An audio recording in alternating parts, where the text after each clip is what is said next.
Nah, baik kali ini saya membahas, tentang kisi ya, terutama untuk materi yang mungkin, latihan soalnya belum pernah saya kasih ke kalian. Kalau materinya sudah ya, tapi kalau latihan soal dari materi ini mungkin belum semuanya. Ada yang belum itu ya maksudnya. Kita langsung mulai ya, perhatikan. Oke, sebentar. Nah, oke, saya share screen ya. Nah, nanti semuanya pilihan ganda ya. Semuanya pilihan ganda, jadi nggak usah khawatir ya. Jadi kebangetan kalau sampai nggak dijawab. Baik, nomor 1 saya mulai ya. Oke, sebentar ada yang minta join. Oke, dah. 3 buah muatan berada di 3 buah titik A, B, C dalam satu garis lurus. Oke. A-nya 18 mikrokolom, C-nya min 3 mikrokolom. Jarak antara A dan B 2 meter. Oh, berarti kita gambar dulu nih. Ya, gambar dulu. Sret. Ups. Oke. Oke, bentar ya nunggu reaksinya. Nah, jadi ada 3 muatan nih. Muatan positif nih, si A 18. Ini positif. Ini A. Kemudian di antara A dan B jaraknya 2 meter ya. Ini 2 meter. Ini B, kita nggak tahu muatannya apa. Yang jelas C itu setelah B. Jadi dalam satu garis lurus. Jaraknya B kecil 1 meter. 1 meter. Oke, ini C. C itu muatannya berapa nih? C negatif. Negatif 3. Oke, ini C. B-nya kita nggak tahu besarnya berapa ya, nggak tahu. Nah, sekarang kita mau tahu dengan clue bahwa C itu interaksinya atau gaya total yang berada di C adalah 0. Kalau C itu negatif nih ya, berarti A sama C interaksinya apa nih? Kan tarik-menarik ya. Logikanya gitu ya. Pasti C ditarik oleh A ke sana kan. C ditarik oleh A. Ini namanya F, C ditarik oleh A, ditarik oleh A. Berarti biar seimbang maka B itu harus nolak kan? Biar 0, B harus nolak. Nolak siapa? Nolak C. Nolak itu artinya disuruh ngejauh. Oke. Berarti F, C, B. Biar 0 interaksinya saling menyelisih ya. Maka biar ditolak, maka B juga harus bernilai negatif ya kan. Berarti ini nggak mungkin, ini nggak mungkin, ini nggak mungkin antara A sama C opsinya ya kan. Karena diminta C resultan gayanya 0, berarti C harus ditolak oleh B. Karena C udah ditarik oleh A. Kalau C ditarik oleh A, C ditarik oleh B akhirnya kan dijumlahkan. Maka biar 0 harus diselisihkan. Maka C harus ditolak oleh B sehingga B harus negatif. Berarti kemungkinan opsinya adalah yang A sama C. Lalu gimana caranya? Ingat ini gampang banget caranya, tinggal Q ya. Kan interaksinya kan A sama C, B sama C kan ya. Berarti yang kita pakai hanya muatan A dan B saja. Jadi QA per RCA kuadrat sama dengan QB per RCB kuadrat. Gitu ya. QA-nya berapa? QA-nya 18. 18 per RCA. C ke A jaraknya berapa nih? Kan A ke B 2 meter. Berarti kalau C ke A 3 meter. 3 dikuadratin ya, 9 ya, 3 kuadrat saya tulis itu ya. Sama dengan QB kita nggak tahu berapa. Dibagi dengan C ke B, jaraknya 1. 1 dikuadratin tetap 1 ya. Oke.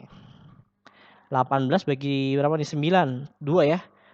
2 sama dengan QB per 1. Berarti QB-nya berapa? Oh, QB-nya berarti 2. Karena diminta negatif berarti jawabannya negatif tuh. 2. Kayak gitu ya. Lanjut.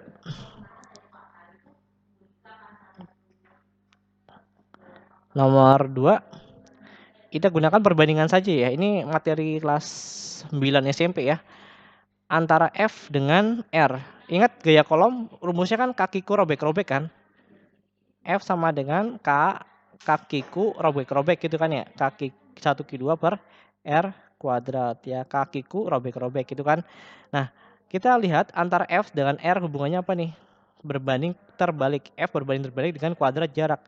Bahwa F berbanding terbalik dengan kuadrat jarak. Sehingga nanti persamaannya tinggal kita tulis F1 per F2 ya. Sama dengan dibalik R2 per R1 ya, karena berbanding terbalik, karena ini kuadrat maka ini juga dikuadratin. Gitu ya. Oke. Nah, sekarang F1 awalnya terpisah sejauh R, berarti awalnya F. Oke, berarti F awalnya F dibagi sama F2 kita nggak tahu berapa, sama dengan R2 keadaan kedua diubah menjadi 3R. Oh, berarti 3R awalnya adalah R. Oke, awalnya terpisah sejauh R, maka ini bawahnya R. Dikuadratin ya, yang bisa coret-coret nih, coret gitu kan. Maka F per F2 sama dengan 3 dikuadratin 9 ya, 1 dikuadratin 1. Oh, berarti kali silang ya, berarti F2 kali 9 ya kan, atau 9 F2 sama dengan F. Oh, berarti yang namanya F2 adalah 1 per 9 gitu ya. F2 adalah 1 per 9 dari F. Kayak gitu ya. Lanjut.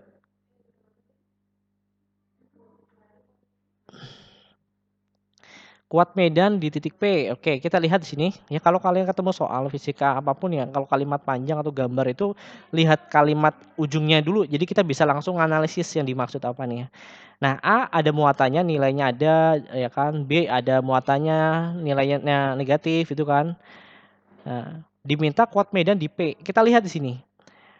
Anggap dulu asumsi kita P itu boleh kamu sebagai muatan positif misalkan. Misal ya, boleh kamu anggap positif atau negatif. Misalkan saya anggap positif nih.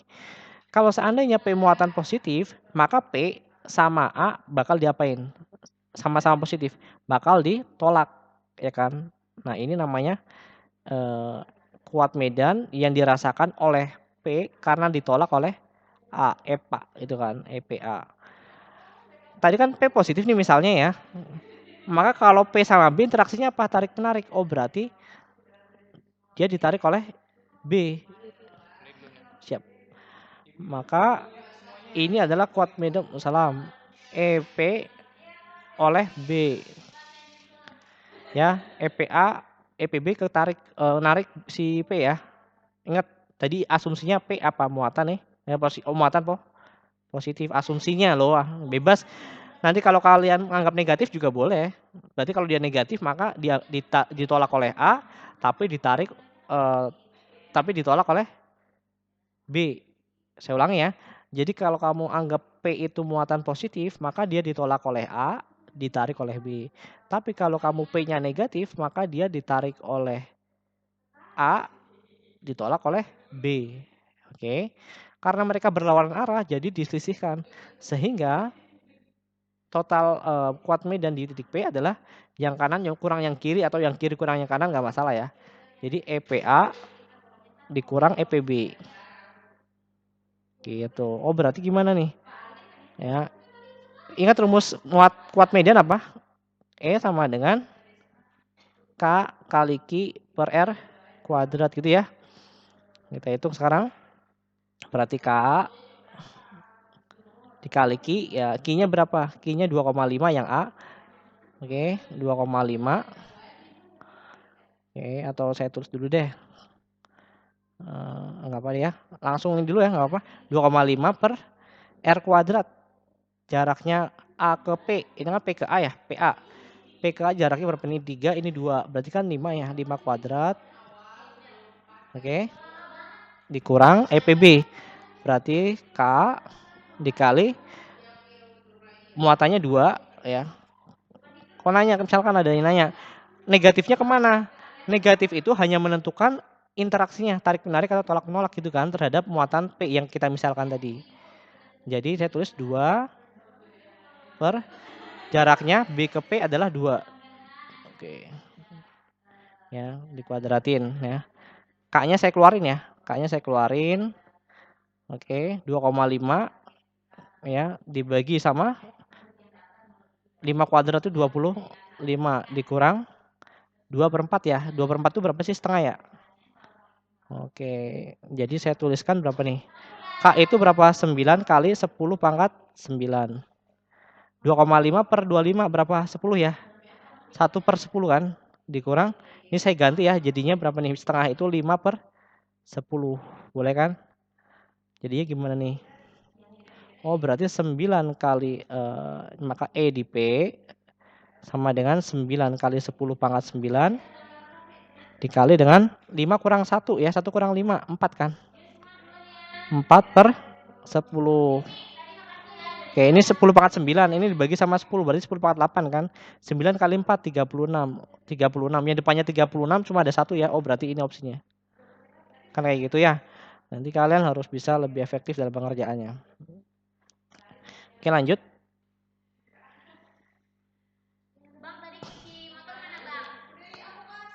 Nomor 4, sebuah bola konduktor, Q-nya muatannya 10 mikrokolom berjari-jari 12 cm berada di ruang hampa. Jadi ingat, untuk bola konduktor itu aturannya gimana? Ya. Jadi kalau untuk bola konduktor, seandainya di sini ada partikel, muatan uji gitu ya, muatannya positif misalkan. Oke. Maka kalau dia punya jari-jari seandainya R itu ya, jari-jarinya R, jari-jari bolanya adalah R, ya. Ada misalkan ada 3 titik ya. Saya buat 3 titik. Ini titik pertama di sini, titik A, kemudian titik B berada di kulit, ya. Kemudian ada titik C di sini. Nah, kalau dia berada di antara kulit ya, berarti di A, maka kalau seandainya dia di antara kulitnya atau lebih kecil posisinya, E di A itu bernilai 0. Kenapa? Karena jaraknya si A lebih kecil daripada jari, aturannya gitu. Kemudian kalau E di B, oh berarti tinggal hitung aja tuh, E di B berarti K kali Q per RB ya, jaraknya B kan sama dengan R ya, berarti R kuadrat. Gitu kan, ini Q ya muatannya, oke. Kemudian kalau E di C gimana? Maka kalau E di C nilainya adalah K kali Q per RC kuadrat. Semakin jauh berarti semakin kecil kan kuat medanya. Berarti kalau pertanyaannya itu jari-jarinya 12, jari-jarinya 12. Kuat medan listrik yang berada 6 cm dari pusat, oh berarti lebih kecil kan? Oh berarti 0. Oke. Nomor berikutnya. Nomor 5. Sebuah kapasitor dengan kapasitas 0,4 mikrofarad dimuati dengan 12 volt. Muatan yang tersimpan dalam kapasitor tersebut apa? Kapasitor persamaannya kan yang namanya C sama dengan Q ya. Q-nya boleh Q kecil, boleh Q besar ya, sama ya. Q per V. Kalau muatan itu kadang ada yang Q besar, ada yang Q kecil.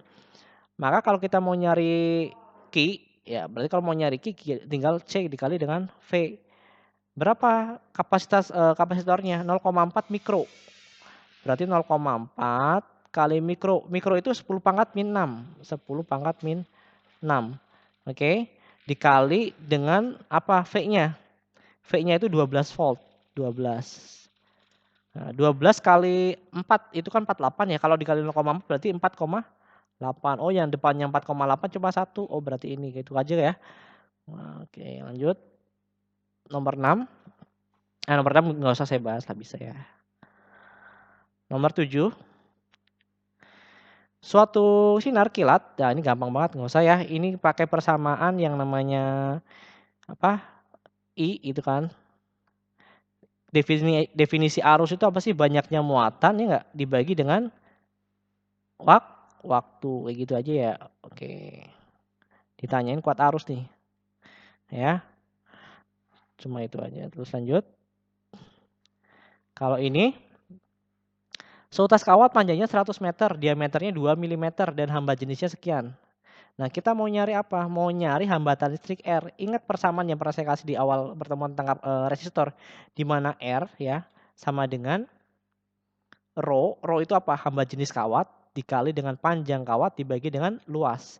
Kalau hubungannya sama diameter, berarti jenis kawatnya atau luas penampangnya adalah lingkaran. Berarti A-nya A lingkaran, luas lingkaran. Luas lingkaran apa sih? Luas lingkaran PR pangkat 2. Gitu kan, PR kuadrat ya. Berarti boleh dong kalau seandainya saya tulis rho-nya adalah ini, hamba jenisnya 6,28 dikali 10 pangkat min 8 dikali L-nya panjangnya 100 meter dibagi dengan PR kuadrat. Kalau diameternya 2 berarti jari-jarinya kan 1 ya.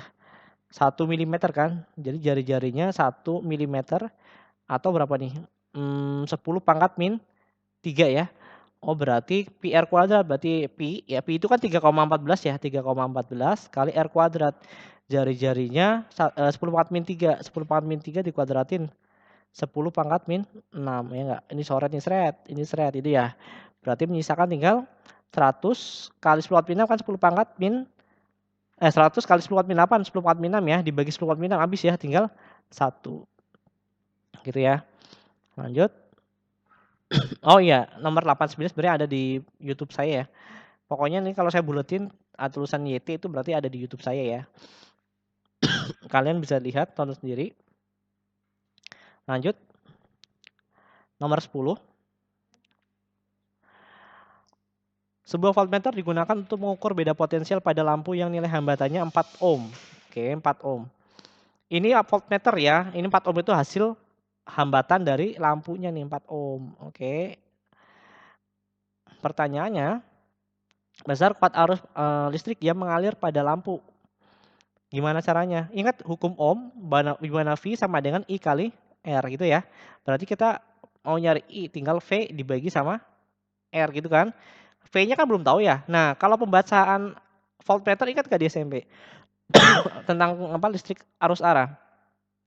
Pembacaan voltmeter yaitu yang ditunjuk jarum dibagi skala maksimum dikali dengan batas ukur. Ini namanya batas ukur nih, BU, batas ukur. Ini yang ditunjuk jarum ya, yang ditunjuk. YTT yang ditunjuk ya. Ini sebagai skala maksimum. Bahwa yang namanya yang terukur voltmeter sama dengan gimana? Yang ditunjuk jarum berarti 40 dibagi sama skala maksimum 100 dikali dengan 10. 40 per 100, 0,4 dikali 10. Kan 4 ya, 4 volt.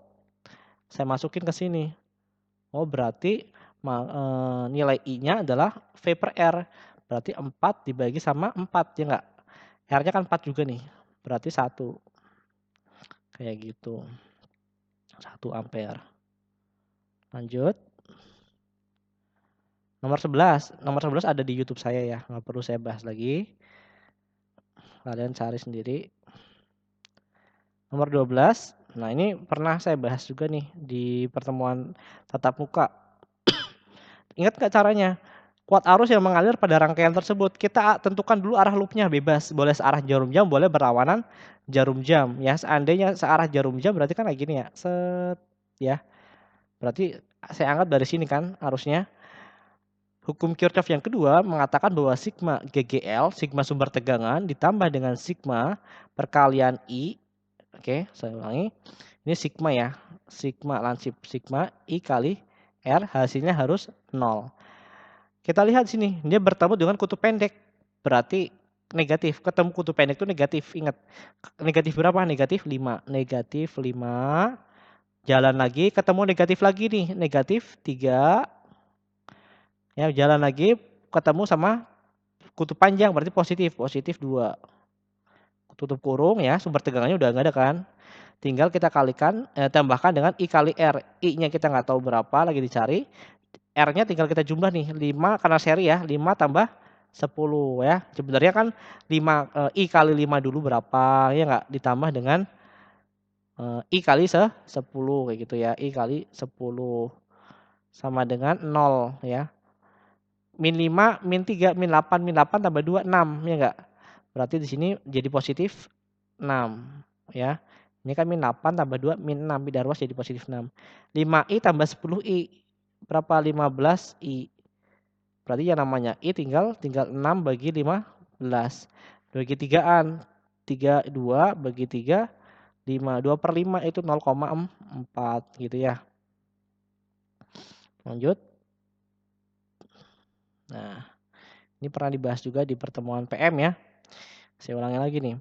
Sebuah kawat lurus dialiri listrik sebesar 40 ampere ke arah utara ya. Kalian gunakan kaidah tangan kanan ya untuk menentukan arahnya kemana.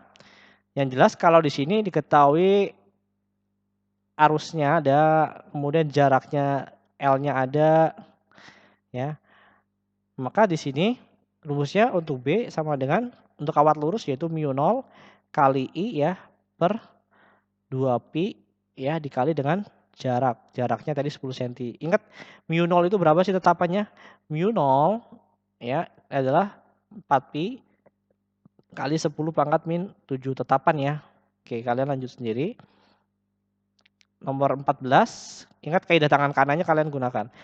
14, sebuah kawat berbentuk lingkaran. Nah, berarti pakai persamaan untuk kawat melingkar, di mana persamaannya B sama dengan mu0 kali I, ya enggak, kali N. Lingkaran yang terbentuk berapa? Katanya 20 lingkaran, berarti ada 20 lingkaran dibagi dengan 2 kali jari gitu ya. Oke, jari-jarinya ada kan. Di sini yang tanyain apa sih arus? B-nya ada nih, ini B-nya ya. B-nya ada. Oke. Yang cari arusnya berapa ya. Kalian operasikan sendiri. Lanjut. Solenoida. Solenoida persamanya apa? Solenoida persamanya adalah B ya enggak induksi magnet sama dengan B sama dengan mu0 kali I kali dengan panjang solenoida ya. Oke, mu0 kali I berapa nih? Lilitannya ada enggak? Lilitannya ada ya, mu0 kali I kali N ya dibagi sama solenoidanya. Bisa kalau di pusat itu pakainya ya, kalau di pusat pakainya per L doang. Tapi kalau di ujung itu pakainya per 2L ujung. Itu mu0 kali I kali N per ujung pakainya per 2L gitu. Nomor 16. Seutas kawat dengan panjang 6 meter dialiri arus listrik besar 2 ampere. Arahnya ke barat. Ini gunakan kaidah tangan kanan ya. Ingat-ingat ya semua yang udah saya ajarkan. Pertanyaan gaya listrik berarti gaya Lorentz-nya ya. Maka F sama dengan BIL aja ya. B kali I kali L. Oke, kalian cari sendiri. Lanjut. Nomor 17, sebuah elektron. Oh, kaitannya sama elektron nih. Jadi kalau udah paham baru baca separuh, oh ini berarti rumusnya ini gitu kan ya. Nah, gimana persamaannya F sama dengan BQ V. BQ V sin theta. Pertanyaannya apa sih? Arah besar dan arah gaya. Oh, berarti benar F-nya kan. Oke. Gunakan kaidah tangan kanan. Lanjut. Oke, nomor 18. Besar gaya Lorentz persatuan panjang pada kawat L2I2. Ingat kalau kawat dialiri arus, interaksinya itu kalau searah arusnya itu tarik-menarik. Berarti I1 sama I2 atau kawat 1 dan kawat 2 tarik-menarik. 2 dan 3 juga tarik-menarik. Berarti kan logikanya I2 ketarik oleh kawat pertama, I2 juga ditarik oleh kawat yang ketiga. Ya kan? Ya, saya tulis ini sebagai F1 atau 2, 1 ya. Ini namanya F2, 3. Di mana persamaannya F sama dengan kalau F1 2 ya atau F2 1 berarti ya mu0 kali I2 kali I1 ya dibagi sama apa nih? Dibagi sama jaraknya ya. Oke. Dibagi sama jarak kawatnya. Lanjut. Terus gimana nih? Oh, berarti mu0 kali I2 kali I1. Kawatnya ada, berarti berapa nih mu0-nya? 4pi kan ya? 4pi kali 10 pangkat min 7 ya? Oke. Oh, ini 2pi A, maaf nih, 2pi A, sorry, 2pi kali A gitu ya. 4pi kali 10 min 7 dikali I2, I2-nya berapa nih? I2-nya 3 ampere ya. 3 dikali I1-nya 4 ya. 4 per 2pi ya dikali dengan A. Jaraknya berapa? 2 dan 1, 4 cm nih. 4 cm itu 4 kali 10 pangkat min 2. Gitu kan ya, coret nih, seret. Seret, hilang ya. Pi-nya juga hilang nih, seret, hilang. 2-nya sama 4 yang hilangnya nggak, tinggal 2 kan. 2 kali 3, 6 kan. Jadinya 6 kali 10 pangkat berapa? Min 7 tambah 2. Min 5. Sekarang F23, caranya sama nih, F23. Berarti mu 0 kali I3, kalau I2 kali I3. Dibagi sama 2pi kali A. A-nya berarti antara 2 dan 3, jaraknya berapa? Oh, 6 cm. Maka sini saya tulis jadi 4pi kali 10 pangkat min 7 dikali I2. I2-nya adalah 3, ya enggak? 3 dikali I3-nya adalah 4. Oke. Dibagi dengan 2pi ya, kali jaraknya 6 cm. Berarti 6 kali 10 pangkat min 2. Ini coret kan, seret. Habis kan? Habis nih. Ya, ini 2 ya. Misalkan 2. Ini coret lagi ya, ini 2. Coret habis. Berarti tinggal 4 ya enggak? Dikali 10 pangkat min 5 ya. Ini 6, ini 4. Tarik interaksinya saling mengisi. 6 kurang 4 berapa? 2. Oh, itu aja ya. Lanjut. Nomor 19. Nah, kalau ada persamaan seperti ini, kemudian ditanyain adalah GGL induksi, ya enggak, sebesar 1,2 kilovolt, maka berapakah waktunya? Ingat, GGL untuk persamaan, diketahui persamaan flux, yaitu min N dikali, min itu hukum fluksnya ya. Jadi sebagai ibarat kalau di matematika kayak harga mutlaknya, biar jadi positif. Kalau hasilnya negatif jadi positif. Ya, kalau hasilnya udah positif ya minnya diabaikan saja. Jadi min N kali turunan ya, d flux dt, ya enggak? Berarti berapa lilitan? 40. Oh, berarti min 40 kali turunannya. Turunannya 8 min 6t kuadrat berapa? Jadinya kan 8-nya hilang ya. Menyisakan tinggal 2-nya turun kan. 2 kali min 6 kali t. Ya enggak? Pangkatnya kan 2 kurang 1 kan. 2 kurang 1. Gini ya. Jadi berapa tuh? Min 40 dikali 2 kali min 6. Min 12 kan. Min 12 t ya kan. Min 40 kali 12 berapa tuh? 12 kali 4, 48 ya. Jadi 480 ya, positif ya, 480 T. Nah, ternyata hasilnya adalah 1,2. 1,2 kilovolt. Oh, berarti 1200 ya. Maka 1200 sama dengan 480 T. Berarti T-nya berapa tuh? Tinggal 1200 ya. Dibagi 480. Atau berapa nih? 12/48 ya. 12/48, ya enggak? Ini nyisain ada coret ya, seret. Seret kali 10 gitu kan. Ini kan 1/4 ya. 1/4 kali 10 ya. 2,5 ya. Betul ya. Oke. Lanjut.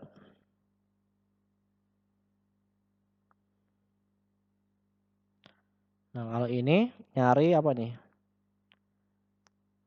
Nah, ini. Terkait sama kawat. Nah, kaidah tangan kanan juga dipakai nih. Ya. Jadi kalau misalkan kawatnya bergerak ke kanan, maka gaya Lorentz itu pasti arahnya ke kiri gayanya. Tinggal kalian gunakan kaidah tangan kanan untuk menentukan arah arusnya. Lalu persamaannya seperti apa kalau diketahui kayak ini? Persamaannya adalah yang namanya gaya Lorentz itu BLV ya. Oke, sorry. Ini bukan gaya Lorentz, tapi apa nih? GGL ya. GGL kan pertanyaannya. Iya, gaya gerak listrik, GGL. Berarti E ya, atau epsilon boleh, GGL sama dengan BLV. BLV. B-nya itu berapa sih? Berapa Tesla? Nah, ini 0,5 Weber per meter persegi itu namanya B, induksi magnet, sama Weber per meter persegi itu sama kayak Tesla. Oh, berarti B-nya itu 0,5 ya kan. Panjang kawatnya ada enggak? Di gambar ada kalau nggak salah panjang kawatnya ya. Panjang kawatnya itu 50 cm nih. Ya, ini panjang kawat. Oke, terus apa lagi? Kecepatannya 4 ya. V-nya 4 nih. V-nya 4 meter per second. Nah, kalian cari sendiri deh nilainya berapa. Ini persamaannya. Kemudian F-nya juga udah saya kasih tahu bahwa F itu selalu terbalik dengan arah kecepatan. Kalau V-nya ke kanan berarti F-nya ke kiri. Oke, gitu. Lanjut. Dan di sini saya masuk. Salam. Di locker ya, cari aja atas nama Pamuj. Oke, ini ada kapasitor ya. Pertanyaannya saya lagi zoom. Oke, ada kapasitor. Kemudian kita mau nyari energi listrik ya. Energi listrik rumusnya apa sih? W. W itu sama dengan setengah CV kuadrat gitu ya. Setengah CV kuadrat. Nah, C-nya itu harus C total. Ini kan lihat nih, bagiannya yang paling luar dulu nih yang kita hitung. Sorry, bagian yang paling ini ya. Ini kan seri nih. Kalau seri itu kebalikannya resistor, dia malah pakai seper. Oke, yang ini sampai ini adalah diseriin. Maka 1 per C seri yang pertama ya sama dengan 1 per 3 ditambah 1 per 6. Disamain penyebutnya nih 6. Ya enggak? Ini 2 tambah 1 kan. Berarti 3 per 6 kan. 3 per 6 dibalik. Maka C seri yang pertama yaitu 6 per 3. Yaitu 2 farad. Lanjut. Kemudian diapain sama bagian yang tengah nih? Diparalelin. Ya enggak? Maka C paralel tinggal dijumlah kalau paralel. Kalau kapasitor ya, ingat kalau kapasitor tinggal dijumlah. Berarti C yang seri 1 tambah 2 farad tambah 2 gitu ya. Oke. Maka C seri satunya itu 2, 2 tambah 2 kan. Jadinya 4 farad. Kemudian diapain lagi? Kemudian bagian akhirnya mereka diseriin lagi atau C total. Maka 1 per C total, 1 per C total sama dengan C seri. Berarti 1 per C seri yang kedua ya. 1 per 4 tambah 1 per tadi berapa? 4 ya. Ini 4 juga. Tambah 1 per 1. 1 per 1 itu berapa sih? 4 per 4 ya. Samain aja kan. Oke, ini 4. Berapa nih? 1 tambah 1 tambah 4. 6 ya. 6 per 4. Maka C totalnya tinggal kalian balik ya. Jadinya 4 per 6. 4 per 6 itu berapa? 2 per 3. Oke. Nah, ini baru C total kan. Sekarang kita gunakan persamaan tadi setengah CV kuadrat. V-nya ada kan. V-nya ada nih, ini V-nya 6 volt ya. Ini kan panjang nih pendek ya, ini berarti voltase. Maka W sama dengan setengah CV kuadrat. Setengah kali C totalnya adalah 2 per 3 kan. 2 per 3 dikali V kuadrat berarti 6 kuadrat. 6 kuadrat 6 kali 6 kan. Coret. Coret ini 2 kan. Coret lagi kan. Seret. Habis tinggal berapa nih? 2 kali 1. 2. 2 kali 6. 8. 12 ya. 12 apa? Joule satuannya ya. Oke, lanjut. Nah, ini hukum apa? Jembatan Wheatstone ya. Lihat nih, yang saling berseberangan kalau dikalikin sama. Ini enggak 3 dikali sama 4. Berapa di 3 kali 4? 12. Kemudian 6 dikali sama 2. Berapa? 12 juga. Maka ini nanti persamaannya jadi seperti ini. Gambarnya jadi hilang yang tengah nih. Yang tengah hilang. Oke. Gambarnya jadi seperti ini. Nah, yang tengah jadi hilang. Oke, oke. Maaf ya nggak rapi. Nah, ini ada 2, ini 3, ini 4, sorry ya, ini 6. Nah, ini nilai 220 volt. Maka 2 sama 3 itu adalah ya, ini 2 sama 3 yang ini itu jadi seri ya. 4 sama 6 jadi seri. Baru yang terakhir diparalelin. Ya 2 tambah 3 berapa? RS1 seri yang pertama. 2 tambah 3 berarti 5. RS yang kedua berarti 4 tambah 6. Berapa? 10. Kemudian diparalelin, berarti 1 per R paralel atau R total ya sekarang. Tinggal 1/5 tambah 1/10. Disamain penyebutnya deh. Per 10. Oke. Berapa? 5, 10. Bener kan? Ini 2 ya. Tambah 1. Oh berarti R totalnya dibalik ya. R total sama dengan 10/3. Nanti kalian gunakan yang hukum Ohm ya. VIR kan ya. V sama dengan I kali R. Berarti kalau nyari I ya tinggal V bagi R gitu ya. Lanjut. Sebuah partikel bergerak tegak lurus ya. Oh ini pakai persamaan langsung ya. Jari-jari orbit. Ya. Ini pernah saya ajarkan. Di mana nilainya adalah MV. M kali V ya. Massa kali kecepatan dibagi dengan B kali Q ya. Q itu muatan. Ya. Oke, MV per BQ ya. Kalau nggak diketahui Q-nya itu nanti ada di keterangan ya. Q itu nilainya 1,6 kali 10 pangkat min berapa? Min 19. Ini Q. Oke. B-nya ada, kecepatannya ada, V-nya ada ya. Ini V, ini B. Oke. Oh, udah ada keterangannya ya, B. Udah, tinggal kalian hitung sendiri. Kemudian nomor 4, kumparan generator 1000 cm persegi yang terdiri atas 100 lilitan diletakkan dalam suatu magnet yang induksi magnetnya sekian. Nah, ini ada luas penampang ya, ini A nih namanya, ini A, luas penampang. Ini lilitannya N. Kemudian ini B-nya. Pertanyaannya apa? Apabila dia berputar dalam 120 menit ya. Berarti kalau diubah ke detik gimana nih? Dikali dengan 60 ya. Berapa kali 60? 1/120 dikali 60. Jadinya per detik nih. Nah, berapa nih? Berputar ya, waktu yang dibutuhkan untuk berputar dari satu kutub magnet ke kutub lainnya sekian. Berarti coret ya, 2 bawah kan. Maka setengah detik ya. Oh berarti apa aja nih setengah detik? Periodenya kan. Periodenya setengah detik.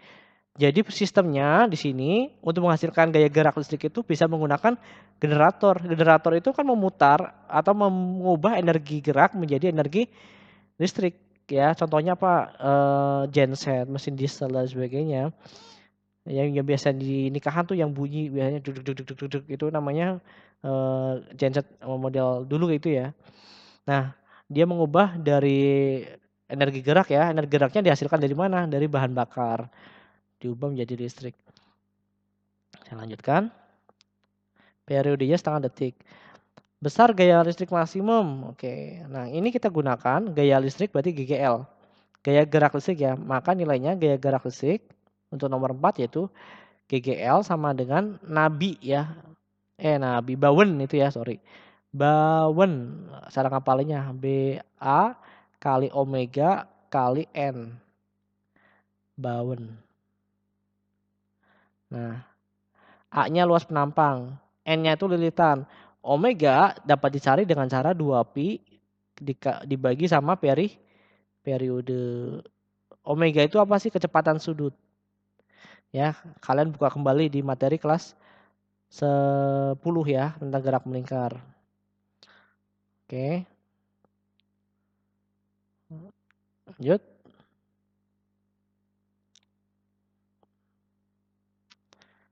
Lanjutkan. Kemudian nomor 5. Sebuah induktor 100 mH dialiri arus yang berubah tergantung pada waktu, ada persamaannya ini ya. Ini kalau kalian masukkan nih kali ini ya. Ini kan I-nya T ya dikali buka kurung ya. T buka kurung 1 min 4T ya. Oke. Jadi ini kalau saya buka ya kurungnya jadinya kan didistribusiin jadi T min 4T kuadrat. Ini persamaan apanya? Ini persamaan arusnya. Bahkan kita tahu yang namanya persamaan perubahan arus ini bisa menghasilkan gaya gerak listrik di mana GGL sama dengan min L ya, L itu apa? Induktor ini dikali dengan turunan ya, turunan dari siapa? Turunan dari arus terhadap waktu. Oh, berarti ini bisa kita cari dong. Min L, L-nya berapa? L-nya 100 mH, berarti min 100 gitu kan, mili-Henry. Mili itu kan 10 pangkat min 3 ya, min 3 dikali turunannya. Turunan T dikurang 4T kuadrat. Berarti berapa? 1 dikurang 8T ya enggak? 1 dikurang 8T. Diminta T-nya 2 detik. Berarti 1 kurang 8 kali 2 ya. Ini kan 100 kali 10 pangkat min 3 itu kan 0,1 ya. Berarti GGL-nya adalah 0,1 itu kan negatif ya 0,1 sama ini negatif jadi positif kan. 1 dikurang 8 kali 2 16. 15 ya 1 dikali 15. Oh berarti 1,5. 1,5 apa? 1,5 GGL. Oh berarti volt gitu. Ya, mungkin itu dulu buat pertemuan kali ini tentang pembahasan kisi-kisi, kurang lebihnya lebih banyak yang saya bahas. Nanti kalian cari sendiri lewat video-video yang pernah saya kasih ya. Ya, saya kalau nggak salah baru satu sama video mungkin kalau kalian ngerekam pembahasan PJJ ya, sama di PowerPoint itu sebagian itu pasti keluar itu ya, itu pasti keluar. Kurang lebih ada 35 soal. Ini kan udah kebahas 25 ya, 25 mungkin ada 80% yang keluar. Nah, sisanya saya ambil dari materi PJJ, kemudian materi yang pernah saya kasih ke kalian, latihan soal yang pernah saya bahas tuh di eh, apa namanya lewat WhatsApp ya waktu itu ya soal itu. Sebagian itu ada yang keluar juga. Oke, itu dulu buat pertemuan kali ini. Kita cukupkan ya dengan lafaz hamdalah, alhamdulillah rabbil alamin, doa kafaratul majlis, subhanakallahumma bihamdika asyhadu an la ilaha illa anta astaghfiruka wa atubu ilaik. Assalamualaikum warahmatullahi wabarakatuh. Nanti ini saya kirim ke YouTube saya ya. Nanti kalian bisa nonton sendiri kalau yang belum ikut atau belum join di sini. Terima kasih.